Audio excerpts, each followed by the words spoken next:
Former Kaduna State Governor Balarabe Musa has made case for restructuring of the country and return to regional government as a panacea for the multifarious problems confronting Nigeria.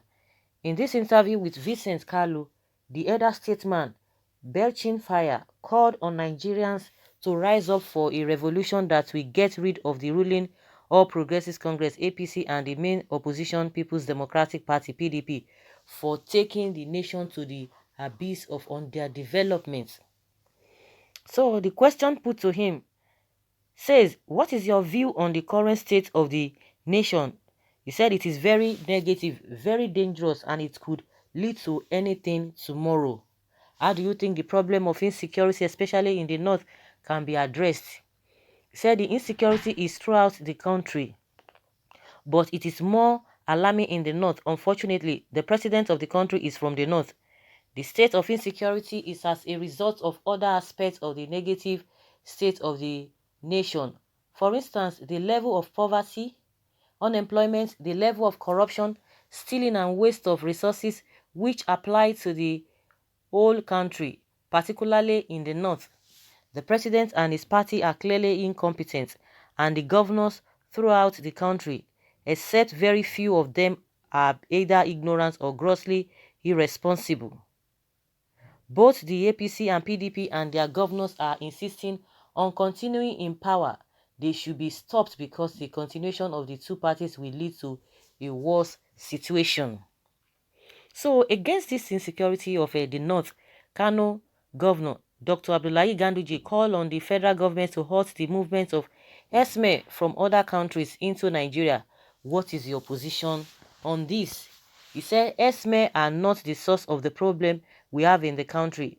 The source of the problem is the incompetence of the federal government and irrelevance of the state governors.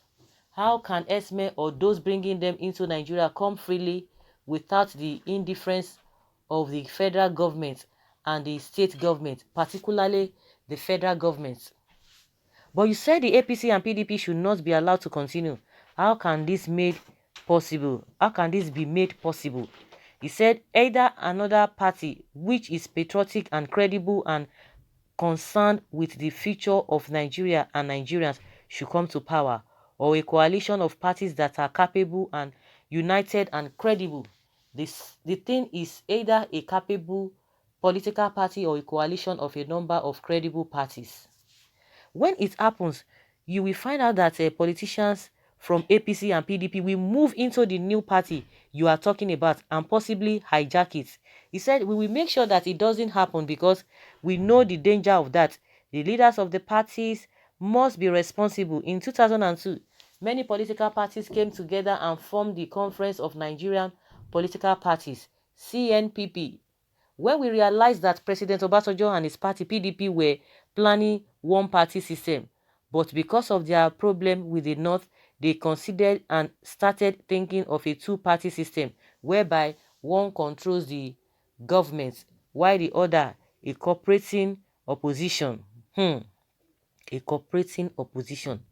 We saw their plan, and when INEC called for a consultative meeting for all the political parties, the electoral body refused to listen to the submission of all the other political parties, and we then concluded that INEC and the federal government were planning for one-party system, but if necessary because of the character of Nigerian nationalism, a two-party system was necessary, but we fought against it by forming the CNPP under the support of one of the party leaders, the late Gani Fawemi.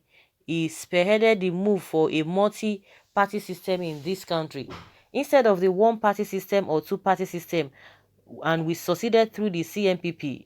However, when money politics took a greater measure, undermining the state of the nation, the political parties that were united fought for multi-party system began to disorganize themselves. Instead of fighting for freedom, they fought for money, and CNPP was weakened, and as a result, INEC and government formed what was called Inter-Party Advisory Council, IPAC, which didn't succeed because it failed to do what they wanted it to do, which was to undermine political parties. The solution is to go back and re-strengthen the CMPP under the leadership of one of the most credible party chairmen. If we get that, the political parties under credible leadership will unite and protect the interests of the country and bring about a better state of the nation.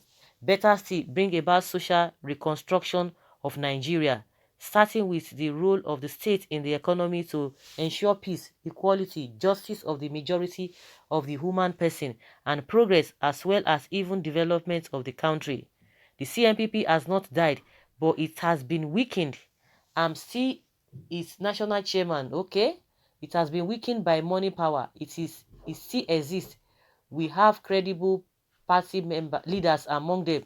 For instance, there's Adeniran and there's Sasado and others who are dependable and can replace Gani Fawemi and bring about the relevance of CNPP in order to bring about a better state of the nation.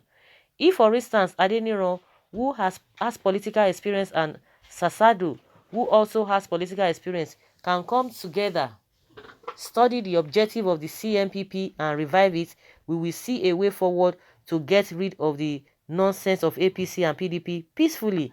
We are talking of peaceful revolution. We are not talking of revolution by any means.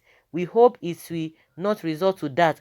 But the moment the revolution is by peaceful means, a revolution in which the electorate have the power to decide the fate of a political party and the fate of a candidate in an election, you can ensure peaceful revolution. But if you can make this thing possible, or either the alternative becomes necessarily inevitable, because Nigeria has to move forward.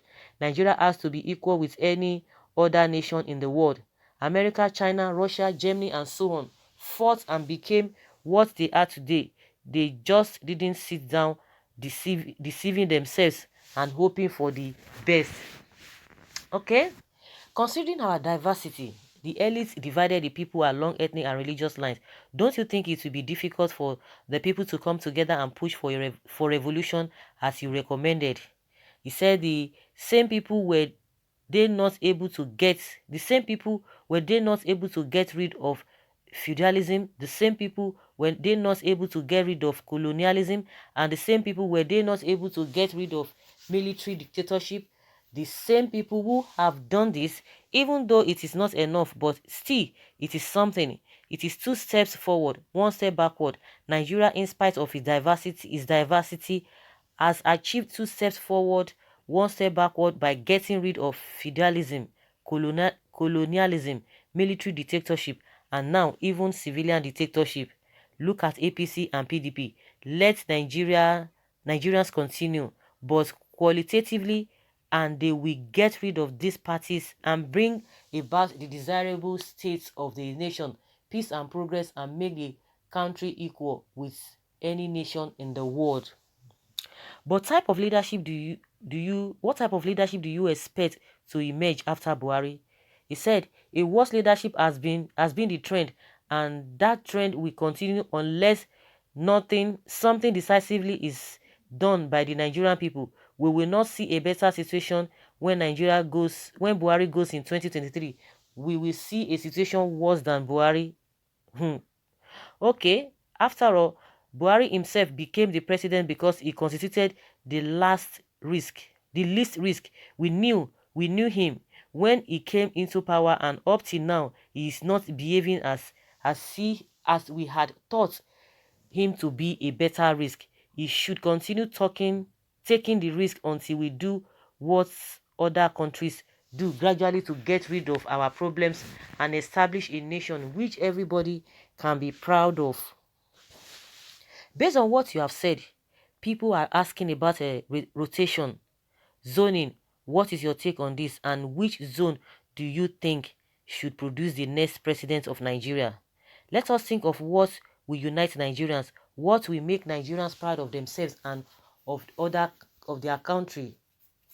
In practical terms, we have seen experiences of governance in this country over a long period of time. The request of the restructuring is valid, but those people who are supporting it should then make it clear to Nigerians what restructuring constitutes. it is ethnic nationalities problem because some of the people are thinking that it is about creation of more states. As far as we are concerned, our restructuring idea is that we have now seen the problem of weakening our regional government. When we had regional government, we had more responsible leadership and we had more progress. Let us go back to the regional arrangement where we had Eastern region, Northern region, Western region, and later Midwestern region. And we saw more sense of responsibility in leadership, and we also saw coordinated progress. So let us go back to that arrangement. Let us restructure the country and go back to the regional arrangement. And so should abolish the states and go back to regions. Instead of the 36 states, we should have 6 or 7 regions. Let each region government decide how many states and local governments it wants to have and finance. The federating units should be the regions. The resources should be allocated to the regions, and each region can create as many states as local government it wants based on allocations it has and resources available to it. We will make the center not as strong as it is and make the regions and local government stronger, but the federal government will also be strong enough to coordinate and protect the interests of Nigerians who do not want to identify themselves with regions but Nigeria. We can do that only if we have a relevant central government that is not too strong but certainly not too weak to be able to coordinate and bring about national unity. So, guys, you've heard from the former governor of Kaduna, says Balarabe Musa. He's talking about a revolution. I think revolution more, and the same thing Showore was talking about. All of them were like, "Hey, this and that. This guy, he didn't win election. Now you are coming. You want to use a forceful means to uproot Buhari, a sitting government. This and this and that." They were deceiving themselves. Like we know, how can somebody uproot a sitting government? You are going to be announcing it. Oh, you want to form coup and all of that. Now see what is happening in the north. They are protesting now. They don't want them to protest. Is it not the same thing? What Shiwari has been calling for? See what is happening. This man is talking about revolution, the same revolution Shiwari was talking about. See the way they crucified him. And again, he's talking about to divide the country into 6 or 7 geopolitical zones. That is where we can get progress. We can make progress. That PDP and APC should be out of it. And I like the question people to him. If you talk about a third force and all of that, is it not the same people that will see good there? I don't know. But let's hear what people are saying, because the problem is just too compounded. Some say this man must be Hausa, not Fulani, barbaric race from the Sahel. That is why it's making sense. Some say, grandfather, please, all this you are talking cannot work in Nigeria, cannot unite again. Please, let every region go its own way. Sir, one Nigeria is over. Okay, let's look for another thing. Seminar to one Nigeria. Okay, Balarabe Musa is certainly not one of them. Reason is that he's thinking on how to end the lingering insecurity and political instability in the country. This is the fundamental difference between the typical Hausa man and the empire-minded Fulani. The Fulani is thinking of taking over the entire country, while a true Hausa who has been subjugated by the Fulani still believes in Nigeria for Nigerians. Nigeria needs to part ways. To divide into region is not enough. A total independence of one another is the remedy. So guys, let's hear your opinion concerning what this man has said. Leave your comment below respectfully in the comment section. Thank you.